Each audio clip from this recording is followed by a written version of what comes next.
The following show and its content are the responsibility of the show's producers and participants. Information related in this program is not meant to substitute medical recommendations. Before starting a treatment program, you should consult your physician. T-minus 10, 9, 8, 7, 6, 5, 4, 3, 2, 1, 0. Ignition. Liftoff.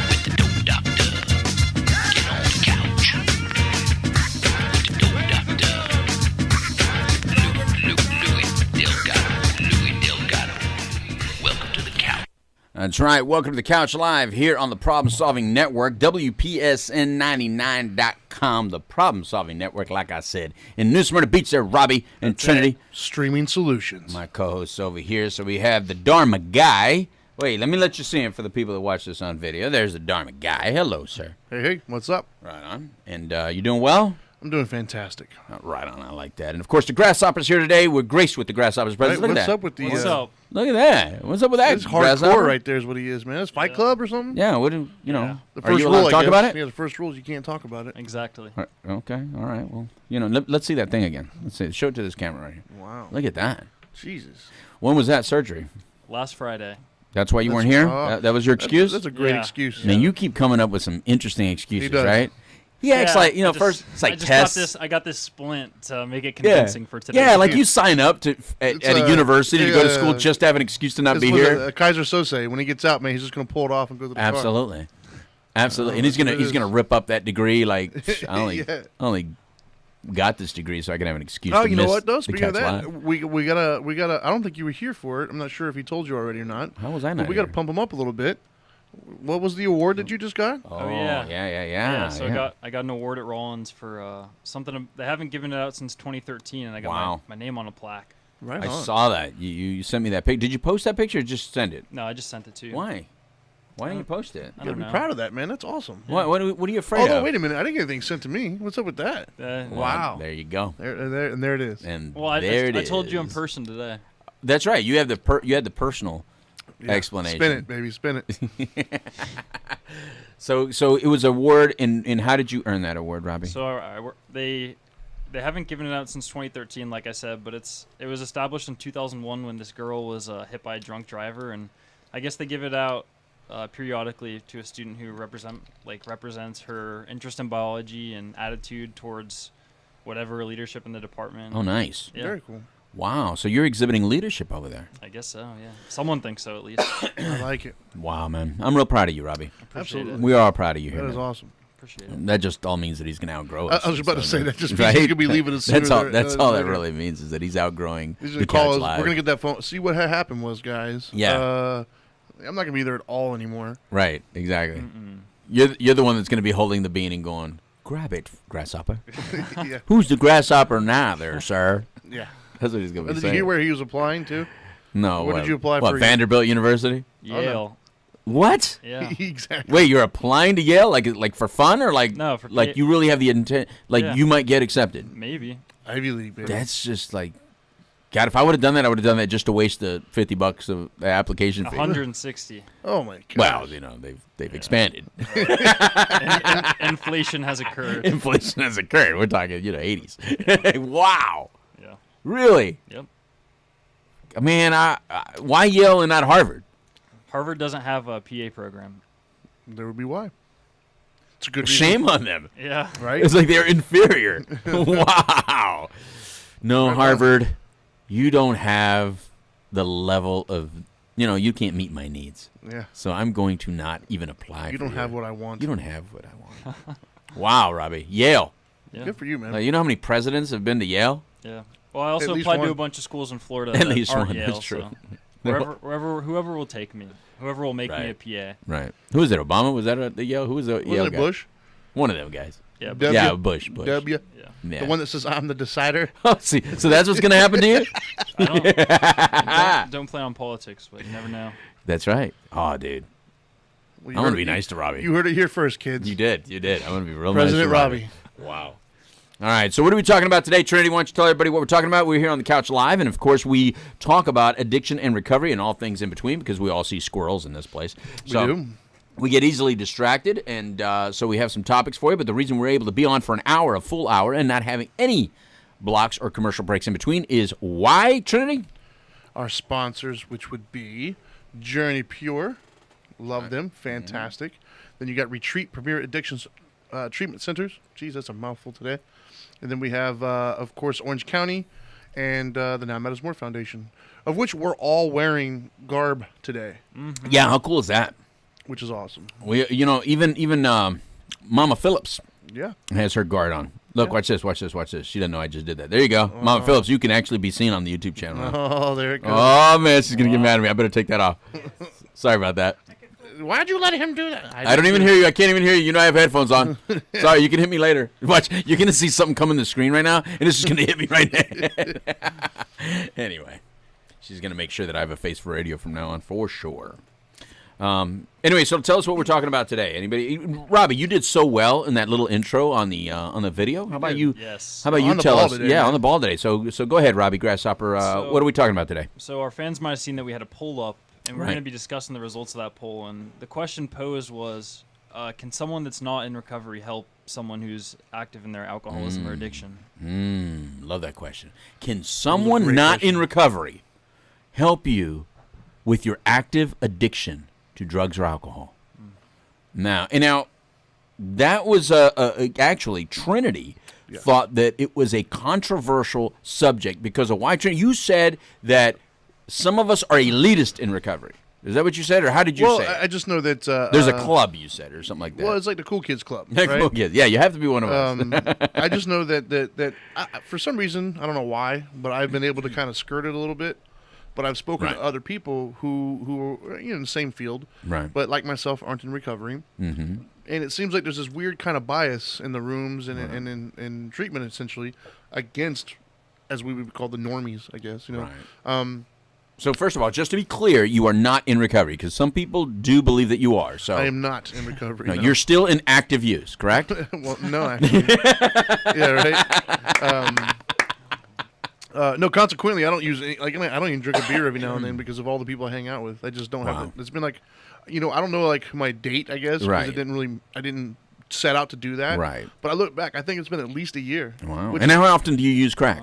Every day, man. It's just I gotta have that. We're kidding, kids. We're kidding. But no, basically, what made me think of it though was just, I've heard the dialogue and the conversations, and there's this very weird mentality of like, if you're not in recovery, you can't help me. If you're not in recovery, you can't. It's impossible for you to understand what I'm going through unless you're going through the exact same thing yourself. Right. And so because of that, you can't help me, and I want nothing to do with you. Oh. So it's like a weird kind of like a cool kids club almost. Like to me, I think it kind of it hurts the stigma even more. I believe because on one hand, you have the stigma from people like myself who aren't in recovery. And oftentimes those people can judge those who are in recovery harshly. Right. But then the people who are in recovery, since they kind of exclude themselves from benefiting from somebody who isn't, you're kind of like, you're facilitating that block there, that the separation, essentially. So you as a person that's not in recovery, and you do help people that are in recovery. Well, I like to think so. He thinks he does. Yeah, I like to think so. Well, talk to them. Been told that I have been. Maybe you're not. Maybe they're lying. Maybe you're really not helping. So you want to describe that? How does it make you feel? How does that make you feel? How you like that, Robert? How does that make you feel, Trinity? That you're being told that because you're not in recovery, you can't help addicts. How does that make you feel? Well, I mean, the spiritual side of me understands, where they're coming from, everything else. But the egotistical side of me, of course, is a little offended. Is like, hold up, wait a minute. Right. What do you mean? Because last I checked, when it comes to caring for somebody and helping an individual, it kind of comes down to compassion. A compassion and a desire to help. Right. And so, And then when I think about it, I don't have the exact numbers. I know you and I talked about this at length, but Yeah. and we'll get into the different definitions of help, I guess. But realistically speaking, a lot of the people that I know that are involved with helping an addict going from beginning to end aren't in recovery. Like a lot of the doctors and things of that nature, a lot of the therapists that I know aren't. So whether they know it or not, they're getting help by a lot of people who aren't in recovery. Right. But yeah, I would feel a little offended, I think. Well, are you offended? No. What do you mean you would feel a little offended? If someone came out and directly said, if somebody came out and said that, and I think that some of the individuals who have reached out to us who have said, that I was a benefit to them in the recovery, right? Who also might have actually voted on this poll saying that no. There's at least one that I know of. There's at least one, yes. I don't know if that individual is aware that I'm not in recovery, and that's what I mean by I've been able to skirt it for some reason, right? Because I've never. You think it's because the way you look? You think people judge you to be in recovery, or because you're in this business, or a mixture of both? I think both. To be honest with you, I think that because me already being in the business and because of my look, I think there's an assumption that I may or may not be. Like they don't ever think about it, right? And by the time they realize it, I've already had an impact. Like I've already kind of started a dialogue. And so by the time they realize it or they ask, because I've been asked in during groups and stuff. Of course. It's usually not during the first group, or the first couple minutes of the group. It's usually towards the end or after they've already had a few groups with me. I'll get that question. It was like, hey, are you in recovery? And I'm always honest. Like, no, I'm not. Although I do say that I was, quote unquote, addicted to anger and violence and it ruined my life. Right. I kept doing it anyways. And then you mentioned one time I was probably addicted to adrenaline because all the stuff I was doing. Right. But by then, they don't really care. By then, I've already established a rapport with them, and they're like, "Oh, this guy gets it," because and so part of me thinks that it might actually be kind of a defense mechanism too, from them saying, I don't want to open up to you because you probably won't get it. And once they find out you do get it, then they realize, it doesn't matter. So I think it could potentially be more of a defense mechanism than a judgmental thing, if that makes sense. Okay, what do you think, Robbie? That's just my thinking, by the way. What do you think about what he's saying? I think it's definitely legit. I think you don't. I voted on the poll that yes, you can help someone that's in recovery even if you're not. And I think I was thinking about Well, it was a no then. It was a no. Yeah. Oh yeah, no. So, okay, go ahead. So I was thinking about where did we get this idea from? And I think a lot of it comes from the idea that's in AA that says one alcoholic can has to be an alcoholic to help another alcoholic. Right. Well, that was our debate, right? That was a question. Right. So let me ask you then, since we haven't talked about it. Right. When you read the poll, in help, because help is a very broad term. You have help, the person who called the treatment facility for you, the people that got you in there, right? The insurance company to help pay for it, whoever else helped pay for it, the techs that were there, the facility people, the therapists. I mean, they're all helping. Absolutely. So what role specifically popped in your head when you read that question? I guess I thought of me working with my sponsor. See, that's what Lou and I narrowed it down to either sponsor ding, or ding, running ding, group. ding, ding. Yeah. Those are the two that we kind of narrowed it down to. Those are the two things that I am certain that goes through at least a using person. Remember I said a person in recovery is going to think sponsor. Yeah. A person that did treatment and is in recovery may think sponsor and therapist or counselor. Right. But a family member, though, that's the one that I'm not sure what they. Right. You know what I mean? I don't know what they're really thinking when they hear help. And when Trinity just said that, I thought, everyone had a huge role in this process. It's not Correct. just my sponsor. Yeah. But when I did read that was the first thing that. Right. Because a family member may think about that person they called that guided them to the treatment center. Yeah. They may think about the business development person. Yeah. But the addict usually is not going to think about that person. The addict's typically going to be thinking about one addict helping another addict. Now, I think that's the way they answer. And from looking at some of the answers and looking at the people who answered the way they answered, I think that's the way it played out. The people that I see that I know that are in recovery that answer that poll on all the different places that we put that poll, the people that said no, you do not have to be an addict, are the addicts. But I'm sure that in their head is because they're now in a different place. But initially, I would think that they would all just think sponsor, and then kind of maybe stop there, take a pause, And, because people try to read into our polls, Trinity. People try to read into our polls and be like, I wonder what they're trying to get me to say. That's how I feel, at least. You think? I definitely think they do it on my polls because it's a spirituality show. So I think they're all like, yours are too skewed. Yours are like 95%. But always in one direction. Well, and that's what I was going to say is between all the polls that I've done for Dharma Time and the ones we've done for this, this is the closest poll that we've ever done. So what did we get? What are the numbers? Do you have them? Last I saw, it actually started to kind of the gap was getting a little bit Robbie wider. probably can figure it out. It was like 70-something to 90 to 20-something. But I know late last night it was like 60-40. Like it was really close for a while.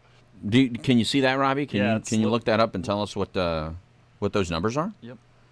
All right, because I'm real curious now to see. It was the closest that we've ever had. What it is. Because it is the closest. It was the closest. And there's some people on there that I was very surprised answered the way they answered, knowing who you are. Yeah, me too. You know what I mean? Yeah, it's not anonymous then. It's not anonymous to us. To us. I don't know who. It's not anonymous to us because we put up the poll. Makes sense. But it is in I think that helps us in a way. Yeah. Of how to figure out, maybe how people interpret it. Yeah. I think at least Trinity and I, knowing some of these people, I think it helps us interpret it a little bit. That there's an issue with interpretation or whatever. It also helps us empathize with people that may answer in a direction that we weren't used to, because it says, all right, well, this is what real people that do hear us, they actually fans of the show, they listen to the show, yet they answer a certain way. So that just tells us this is how education and discussion of this needs to continue. Even though you already feel very competent in this area and in this disease space, there's still more to learn because of certain things. And that's what it shows you. I mean, you never stop learning. Right? Because there's some really well-educated people that answer in directions sometimes. Trinity and I will see it and be like, that's interesting that person answered that way. But in this case, we saw people that actually told me, Robbie, that Trinity made a huge impact in their life when I set them up with Trinity to do certain things with them.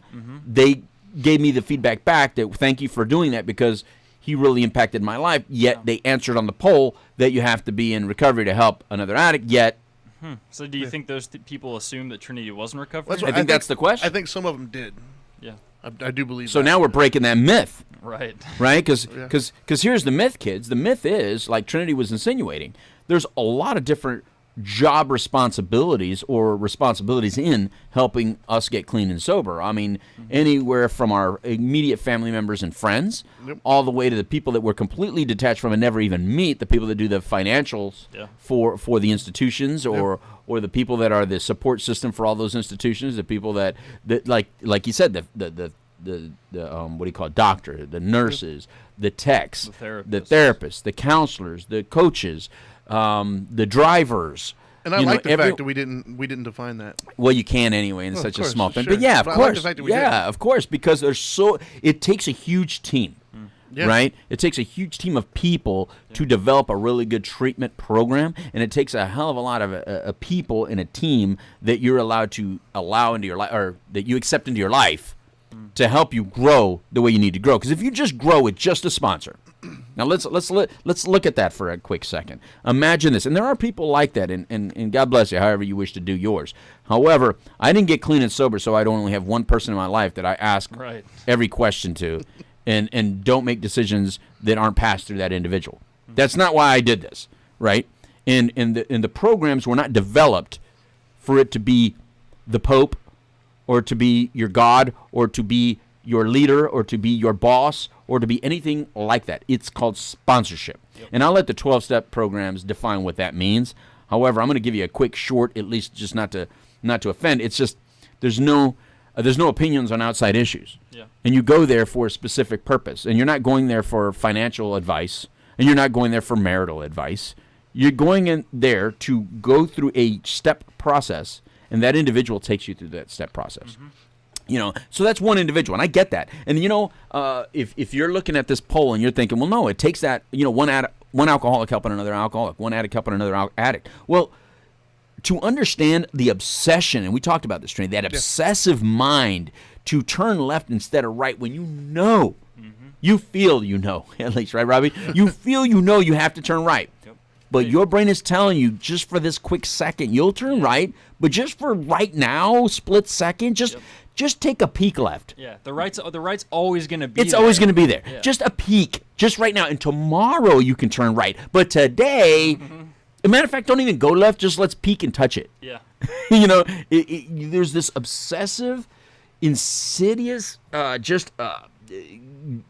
way of thinking that's like so hard to escape. Yeah. That we feel there's no possible way any other human being can understand this unless they've been through it. Right. So I get why some people would feel that way. However, again, Trinity, the key is defining help. Because, like, there's a therapist that you and I, all of us here love, Aaron Moore. Aaron Moore's a fantastic therapist. I refer a lot of people to Aaron Moore here in the Orlando area. He's with Solace Counseling. Give him a quick plug. He's not in recovery, and yet he helps thousands of addicts. He's phenomenal, man. Yeah. And it's because he understands pain. He understands anxiety. Yep. He understands loss. He understands trauma. He understands all those things that help us become what we become in this disease in the first place. What feeds the disease of addiction? Well, that's actually one of my 2 questions, right? Okay, go ahead. I got a second one for too late, just to keep the debate going. These are the ones I didn't tell you on the phone because I wanted to see. He always calls it debate. Well, not debate, but just dialogue. Is that better for you? I like it a lot better. Yeah, debate just sounds like you want to argue with me or something. No. You want to argue with me, Trinity? We do anyways. We bicker like a old married couple sometimes. I guess my question At would the be... end of the day, I always accept your hugs. I guess my question, though, would be the thought that somebody not in recovery couldn't help, right? Is it because the person has an inability to do that? Or is it through the addict's inability to accept help from that person? In other words, where do you think the weak link would be in the helping process? Is it because, like myself as a non-addict, right, won't be able to truly empathize or truly kind of facilitate growth there, or because I'm not in there, the addict won't look at me and take anything I say seriously? Like, where do you think the weak link would be? I'll let you start with that, Robbie. You want to start with that? Yeah. Mm-hmm. I think the belief is that it would be the first thing you said, that the inability to empathize or put yourself in like someone's shoes, and I think it goes back to the obsession and like the fact that it is so crazy, and it's like, well, if you've never experienced, then how are you going to tell me how to move forward from here? And I think the different dimensions of help, like we said, are really where you define where it's coming from. Yeah, and I would second what Robbie's saying right there. I think that one of the issues is that there's a difference between empathy and sympathy. And so when you're feeling so crappy about yourself and your self-esteem is so destroyed, and you yourself have thought you had this and had a grip on it and had a handle on it, but only through the experiencing of it for so long, you finally realize, I really don't know what I'm talking about.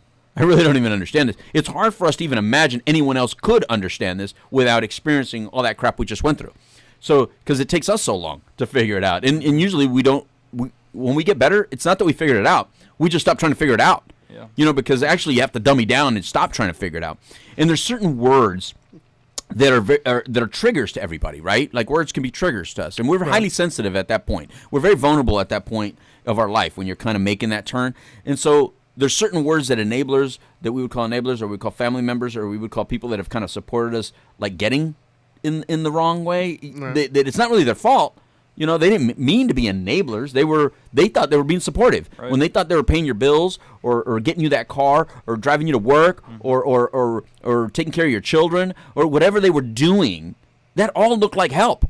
Right. Yet now we're learning, wait a minute, that fed my disease? How did that? So when you're learning all this, it's hard to even imagine that without experiencing this, you can get how complicated that really is. And so when you sit in front of another addict that's now in recovery, and they don't use those words, and the words that they use and the way they say them, it starts making so much sense, and you're like, oh my God, you get me.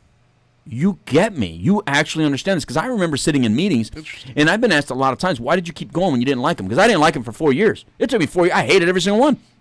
But I kept coming back. And I said, well, number one, I was a great student of the street, right? Where I knew that I learned the illegal business and how to do what I was doing from people in the illegal business. So I figured, I really don't know this that well, but they kept saying two things. Keep coming back. It works if you work it, right? So those two real corny things that they kept saying, I just, all right, we'll see, right?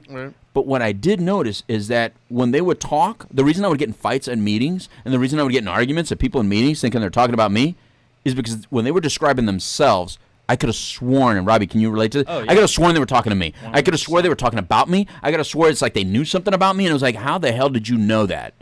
And so those were the first people that seemed to say things that I thought you had to live this to know this. You did not learn that from a book. And so there's this divide. This is not something you can learn from a book.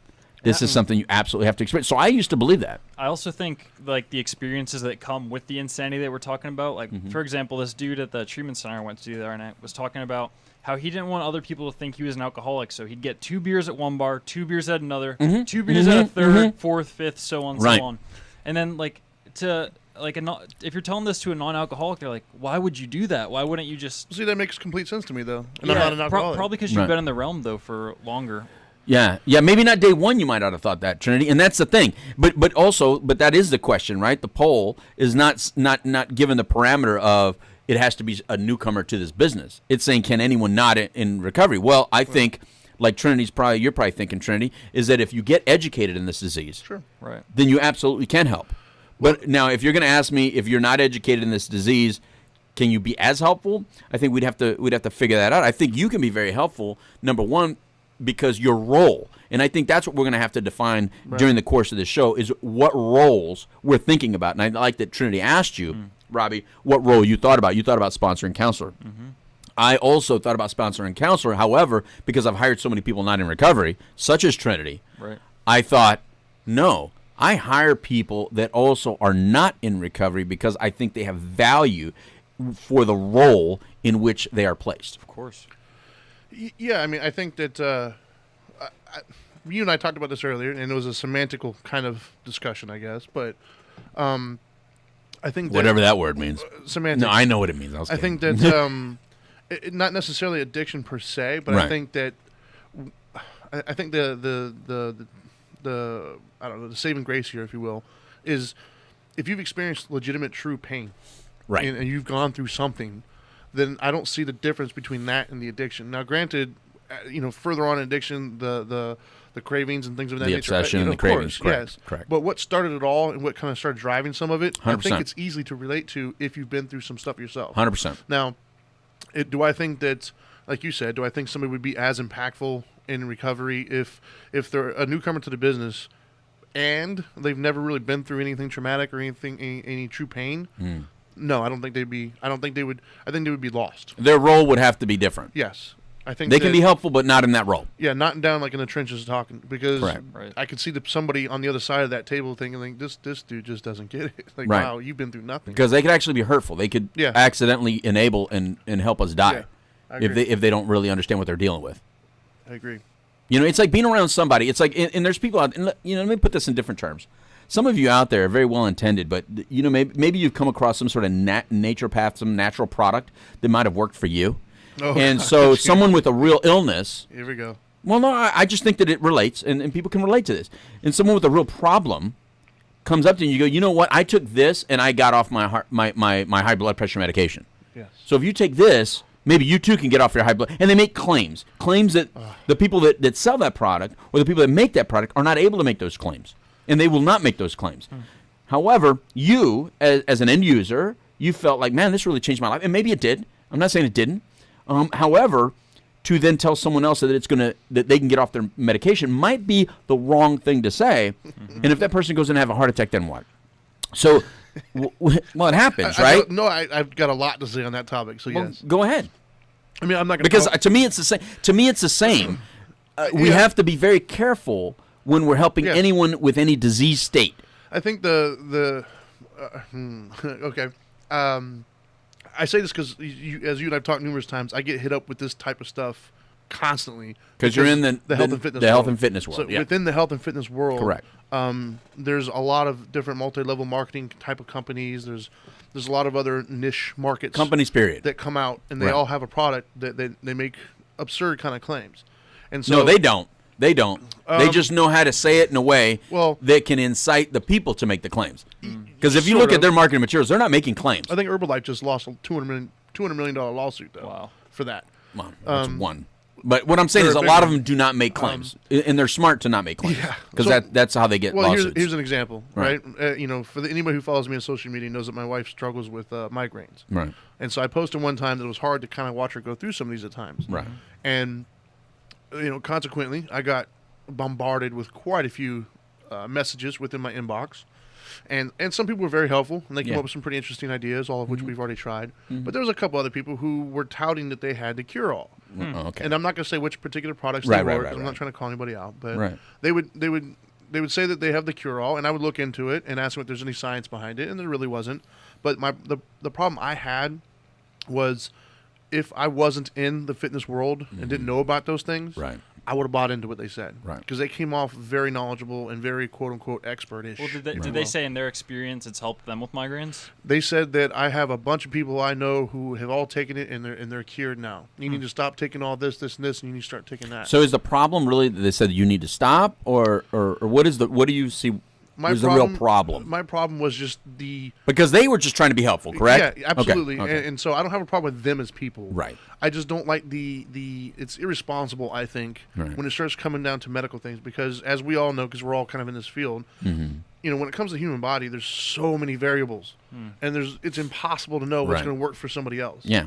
And so until you've been educated on that and you know the person's situation, it's much like how a doctor really shouldn't kind of diagnose somebody like over the phone or something, right? Like you got to see it, you got to know what you're dealing with. Yeah. And so until you know all the different caveats, you really kind of need to keep your mouth shut, because it's very irresponsible. Because what happens if, like you said, we'll use my wife for example. You know, the doctor's giving her some stuff for her migraines, and it seems to be working for the most part, but nothing's 100%. And so what happens if I listen to those people and I said, okay, yeah, well, they said that, you know, you shouldn't take this anymore, you should take this. So she stops taking her actual prescribed meds, takes whatever they told her to take. It doesn't help at all. She gets a really bad migraine. Maybe she is driving while that happens, gets to an accident, and dies. Right. All because she stopped taking something based upon your Right. recommendation. Right. And that's where I say it's irresponsible. Right. And that's where I see the connection in the addiction world. Right. Because being like, the thing I hear all the time from people who aren't addicts, who aren't educated, it's always just stop. And so I could see that being very dangerous to say to somebody, and they're sitting in front of you and trying to counsel them, for instance, saying, well, you just need to stop. Well, they also qualify it a lot of times. It says, you know, I would just stop. Yeah. If that would happen to me, I would just quit. And it's like, Yeah. well, that is the difference. Yeah, and I can see that being very You know, dangerous to somebody new to recovery. Yeah, and so it's important to understand that when you're talking about different neural pathways, there's nothing considered a weakness here. It's just different. Yeah. And so when those neural pathways start finding different ways to travel, you know, it's a very complicated brain system. We don't really fully understand it yet. You know, like Robbie and I were just talking about earlier, we were talking about some receptor sites and everything. We're not going to complicate this show with that. However, I find it very interesting because when I learned it one way, Robbie, we had just mapped out the brain. Right. You know, that only just happened. Yeah. You know, prior to that, it was always theory. And then finally, when theory was proven, you know, I got real excited about it because I love science and I love biology and I love We did a everything to show do with on the it, by human the way. brain. Yeah. And I love the neural pathways and all that stuff. And I love to know it. Yeah. So I used to teach it in my groups. And then so when you're talking, what it is I could tell that further research has been made now even faster absolutely. because of once we got to this point. Now it's easier to get to the next point. So I'm eager to, you know, I get the question all the time. It says, well, you think there's ever going to be a cure? And I'm feeling very hopeful, actually, because everything that we're learning Right. about this disease looks like there can be a cure. Everything we've been learning about how the dopamine reward system works and how the opiate receptors work and which substances use which receptors, that just gives us a hell of a lot of hope to find those antagonists that we were talking about. Again, I don't want to get too complicated, but to find those antagonists that could probably put the blockade on it and maybe not give a cure for the addiction itself, but it'll look a hell of a lot like one. Sure. You know what I mean? You'll arrest the hell out of it. Sure. Yeah. I can't see why not. I can't see why not either. So anyway, why we were making that relationship was because there are people that help you. Here's what I worry about. You know, it's like saying, you know, if you've never been sexually abused, you can't help me with my sexual abuse. If you've never been divorced, you can't help me with my divorce. If you've never had children, you can't help me counsel or help me That's with a my big children. one. That's And you a hear big people one. say that all the time. That's a huge People one, yeah. throw that out all the time. Oh, and, yeah. and let me tell you something. That is a very offensive term to say to somebody without children. But what's equally offensive is somebody with dogs or something like that saying, well, I have dogs and they're like my children. And you really want to piss off somebody with children? Yeah. You compare your having a dog Yeah. to their having a baby. Yeah. That really angers some others right there. Says, oh my God! Well, I no, can't... you want to know the another one is just What? Next time you see a kid doing anything, say to the mom, "Well, my kids. If I had kids, they wouldn't do that." Oh yeah, Wow. right. Or my husband. I'd have my husband in line. Yeah. My husband would never act like it's like. Listen, the key point is people are different. They're allowed to be different. In empathizing and sympathizing is two different things, and I want to get back to that because we don't want you to feel sorry for us when we're in our use. Feeling sorry for us is dangerous because our brain can take that and manipulate that into how can I use you to keep using, without me wanting to keep using. I can really not want to use, but yet because you're feeling sorry for me, you make it too easy. Yeah. So all I need is 5 seconds of doubt and 5 seconds of wanting to use or having a craving that you feeling sorry for me. I just, well, then will you help me with this? And next thing you know, I'm off to the races. Right. What do you think, Robbie? You were nodding your head. I don't know why that's going on. Yeah. Yeah, my phone went off and it just went in our head, right? So I was just I thinking don't know about why that's connected like that. Let me make sure that's... That's a great intro, Robbie. Yeah. You had music. Yeah, so I mean, we haven't really talked about today like this ability people even in recovery have to just justify the smallest things. Yeah. And I think you can kind of build off that when you're saying people not in recovery helping you and like someone say enabling you. Mm-hmm. And I think it can turn from like, oh well, I helped you get into treatment, so then you have these assumptions that like later in the future they're gonna keep providing money, and you're gonna eventually like justify like, oh, if they're giving me money, like an addict can justify that they want me to use, like they want me to, I don't know what I'm trying to say, but what are you trying to say? That's very interesting where you're going there, and it almost felt kind of personal right there. No. So I don't know if you wanted to continue down that road, but no. But it had the air of that. Yeah. No, not personal, but. What are you thinking, Robbie? I was just complete thinking the about. thought. I was just thinking about the justification that I guess I was talking about with a couple guys the other night. That it's just kind of. So now you're personal, but someone else is personal. Mm-hmm. Yeah, that's how it felt. It felt like, in other words, there was a story there. Yes. Yeah. Okay, it's good that you stopped yourself then, because I'm assuming you stopped yourself for a reason. So let's take some of that what you're saying then. Mm-hmm. We can easily feel victimized, and I think that not understanding the true vulnerability of all of our emotional states. And here's where I want to go with it, Trinity. I want to go to that point where you said that if you've experienced pain, you can help somebody in pain. Okay. Because you almost kind of went the direction of saying, yes, you have to be an addict to help an addict by saying, if you've experienced pain, you can help someone else with pain. Here's what I'm going to say. If you've ever been in a serious, whether it be a disease state or painful state or some sort of depression or something, heavy anxiety or whatever, you have an extra tool in your toolbox is what it is. You have an extra ability to help somebody, or at least a quicker building of rapport. You're able to build rapport faster. So I think you have an in to build a relationship with this person and hopefully get them to start thinking healthy, right? Sure. But here's the other negative. There's a negative. Okay. The negative is there's a lot of people that just take that tool and then do not expand their toolbox. Okay. That I can help you because I am one or I've been one. But they don't learn anything else. In other words, the people that says, oh, you learn that from a book. Well, the books have a lot of research and studies that you might find very interesting because you're basing all of your help on anecdotal information, your personal story or those around you, but that's it, your circle of influence. Now, do you remember when you were using, and do you remember how small that circle of influence really was? And do you remember that circle of influence knew nothing about this recovery life you have right now? Nothing. Because that circle of influence only had one agenda. Yeah. Well, right now you may be around a circle of influence that also only has one agenda, which is we don't need to look any further. This is the answer. Found it. This is the way that everyone should get clean. This is the way it has to be. There's no other way. Regardless of all the now new understandings of all those receptor sites we were talking about earlier, Robbie, without any, because now we distrust science. Yeah. You know, it doesn't exist. Like, there's no way you can trust science. You can't trust government. Listen, all you have to do is shut up and listen. Take the cotton out of your ears, stick it in your mouth, and just listen. Now, that is how I got clean and sober. I get that.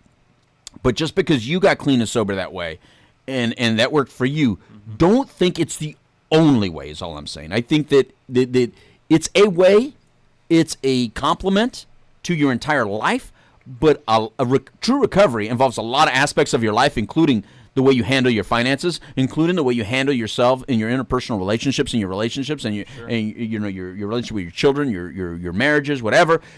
Marriages, plural. I don't know. That came from in the rooms. There's a lot of divorces. So what I'm saying is that, but you don't get that just simply from the rooms.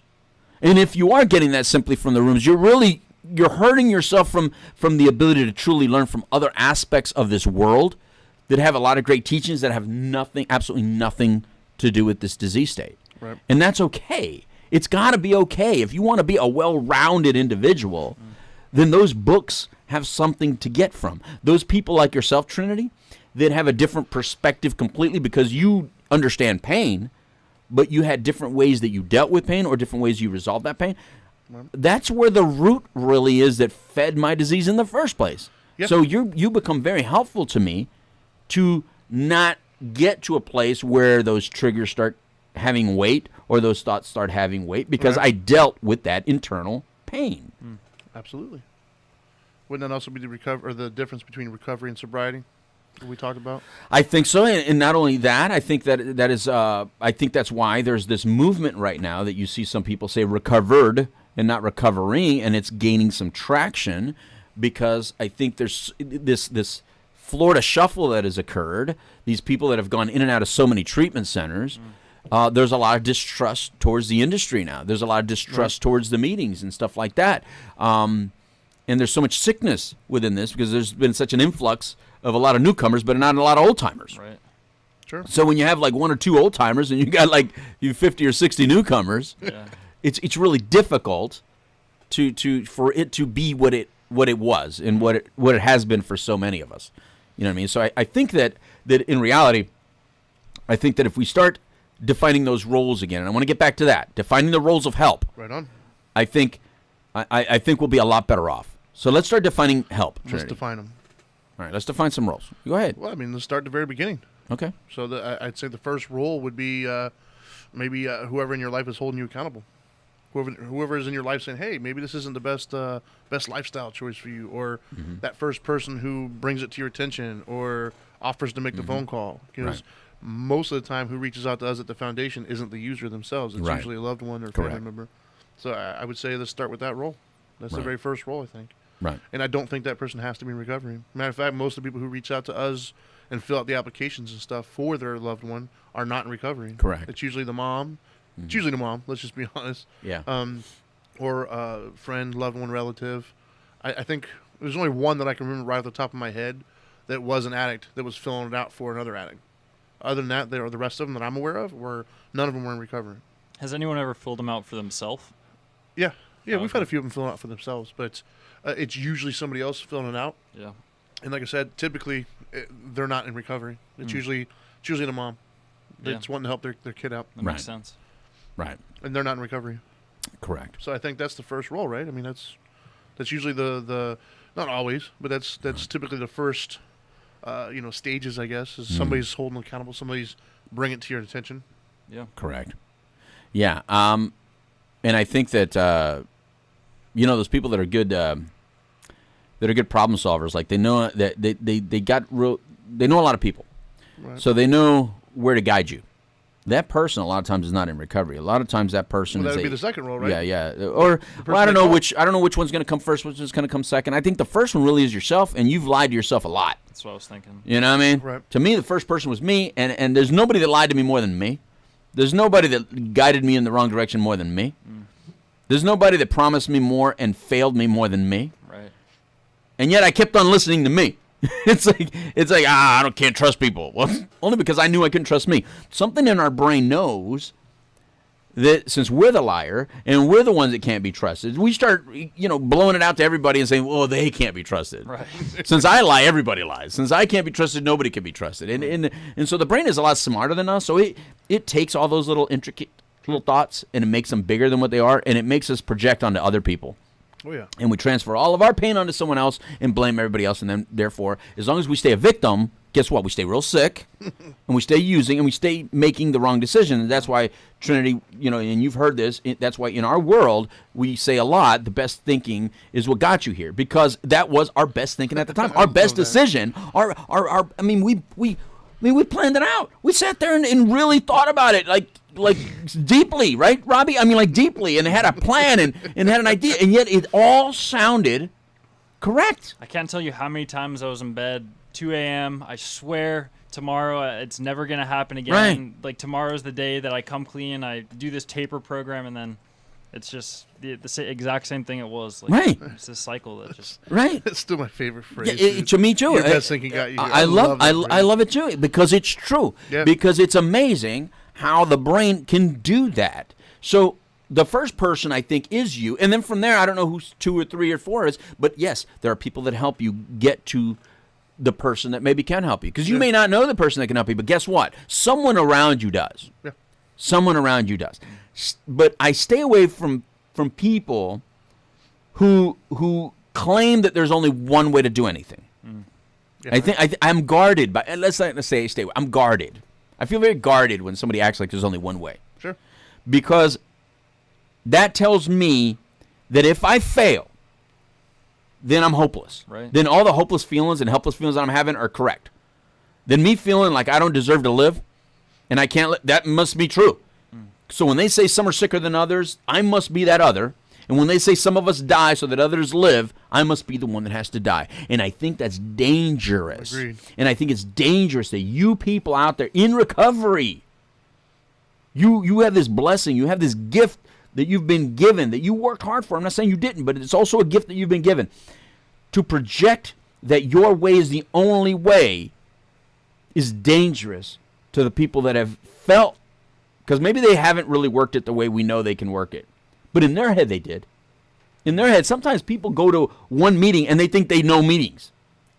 Hey, man, I met a judge that went to one seminar about Vivitrol and told an addictionologist I put in front of her, an addictionologist, a board-certified addictionologist physician, that she knows all about Vivitrol. I don't need you to explain it to me. It's like methadone.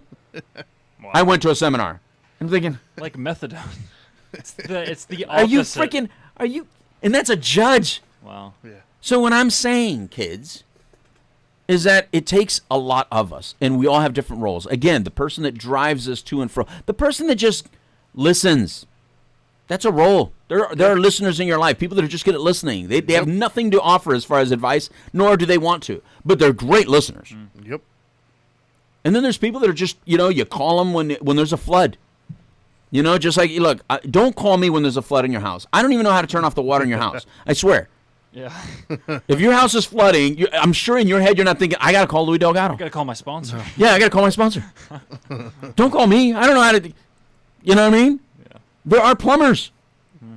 And I'm that fixer for this. Like, if you want help to find the right treatment center or to get, started on this road to recovery, this is our job. This is our role. Call me. Don't call your friend, your neighbor. Don't call your mom. Your using buddy who's got 3 days.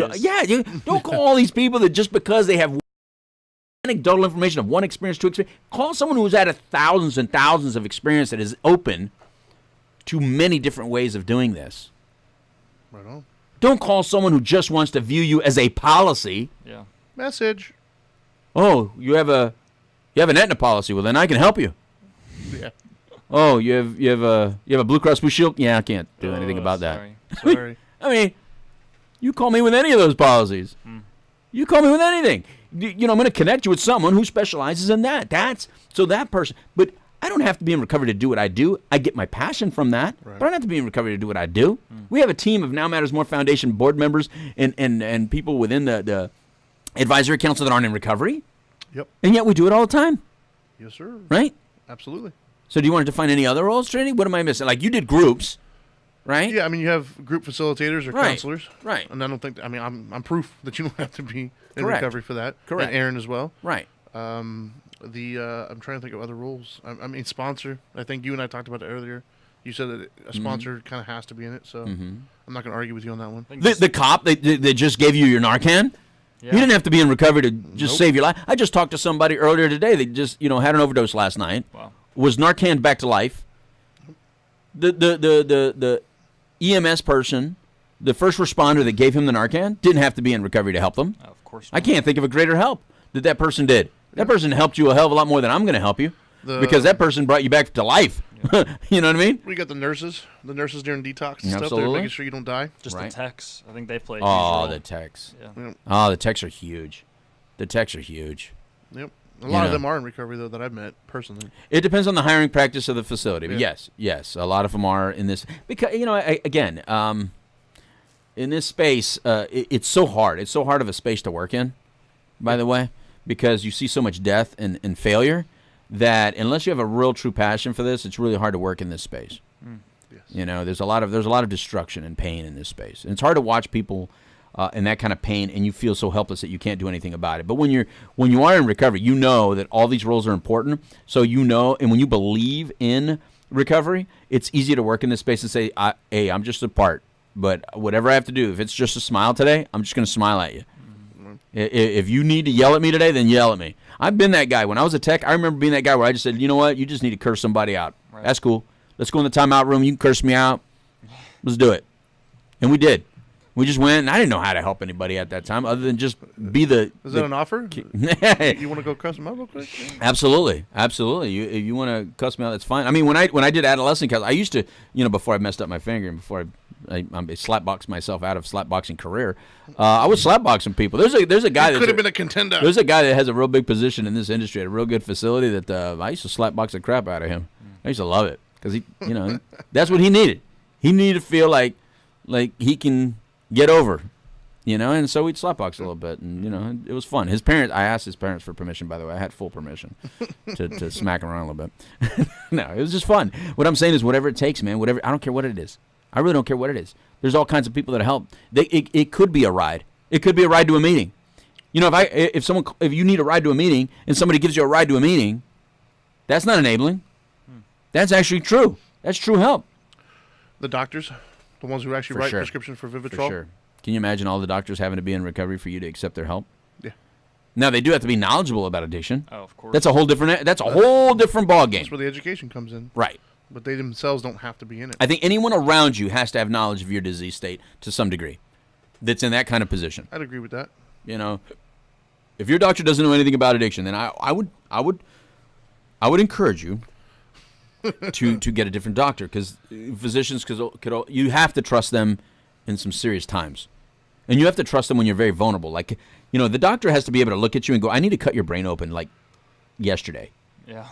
So you better have some trust in that doctor, because they come up with some interesting. Look at you, how fast you got surgery. Yeah. Did it take you long to make that decision? No, it took you trusting that doctor that says, yeah, I'm going to have you come into this office and I'm going to cut your hand open, right? You have a little bit more experience with tendons than me, so. And it was easy to just accept it, right? Yeah. Hell, I'll tell people to go to a meeting and they'll be like, I don't know about that.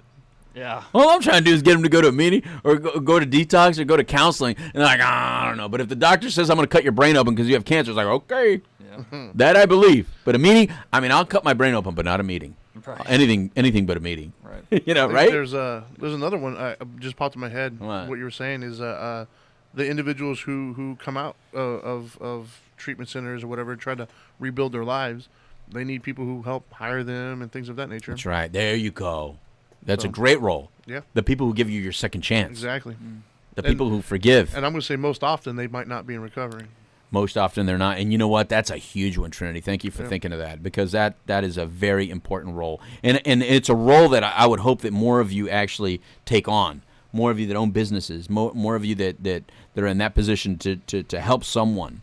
Now, mind you, there are some things to look out for, and there's some timelines. I'm not saying you hire an addict 2 days out of use.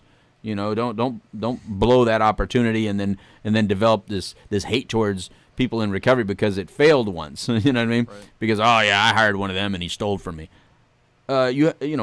Nobody represents me, but me.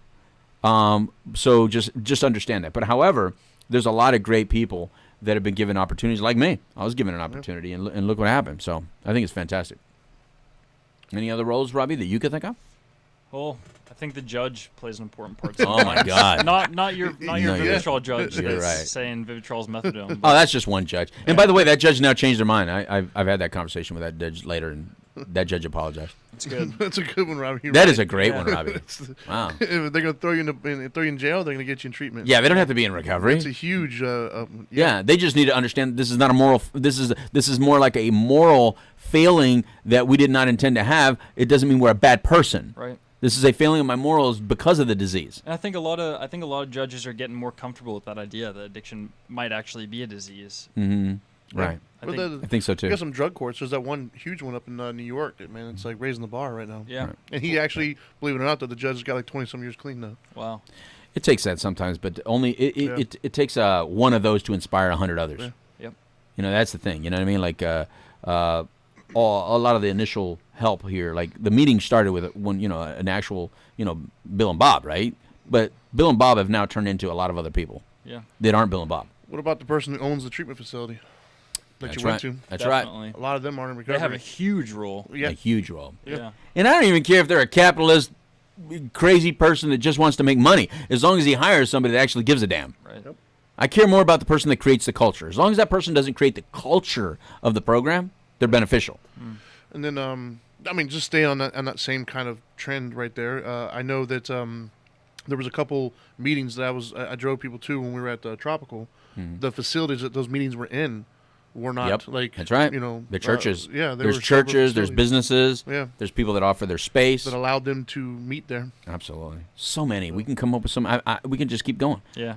Individuals that work at state-run facilities, I think they play a huge part because not everybody has the opportunity to. Right.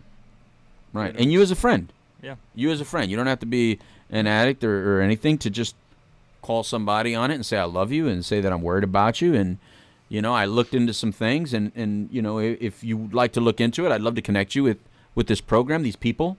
You can guide them to nowmattersmore.org and they can find it. Or you can, one of our sponsors, Retreat Premier Addiction Treatment Centers, Journey Pure, the Now Matters More Foundation, Orange County Drug Free Office. None of them are in recovery and they do huge things. Yeah. Carol Burkett's like the drug czar. Yeah. Anyway. We didn't even talk about I was on Real Radio 104.1, but guess what? Marissa posted the podcast. Are you serious? Yeah, Marissa out of New York posted the podcast that I did on Real Radio 104.1 with the cool. Phillips file. So maybe we'll post it on the Couch Live website or something like that. I think we should. Anyway, let's start closing down. We got 30 seconds. Go ahead, Robbie and Trinity. What do you got to say? I got nothing. Well, I would just, I'd like to close it up by just saying that maybe for those of you who maybe found yourself unknowingly having a bias against people who aren't in recovery or thinking that we're all the enemy, we're not. I think that there are some people who might not be the enemy, but might be ignorant to the cause, and that ignorance isn't necessarily their fault. So I think the best way to combat that ignorance isn't to shut them out, is to educate them and show them different. Right. So, right on, brother. That would be my 2 cents. I agree, and I can't think of any birthdays right off the top of my head. Cinco de Mayo is coming up. It's my son's birthday. Cinco de Mayo? Yep. Is it really? It's when we beat the French, by the way. French visited the White House the other day. That's right. All right, I'm sure your mom loves that. I'm not going to get into that. All right, everybody. So, from all of us here, adios, amigos. It's time for Red Taco. Goodbye.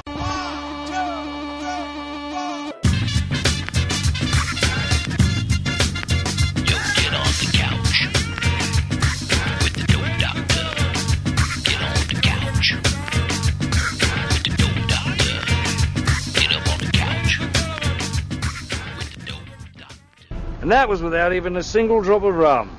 Thank you. Thank you. I'll be here all week. He really grows on you, doesn't he?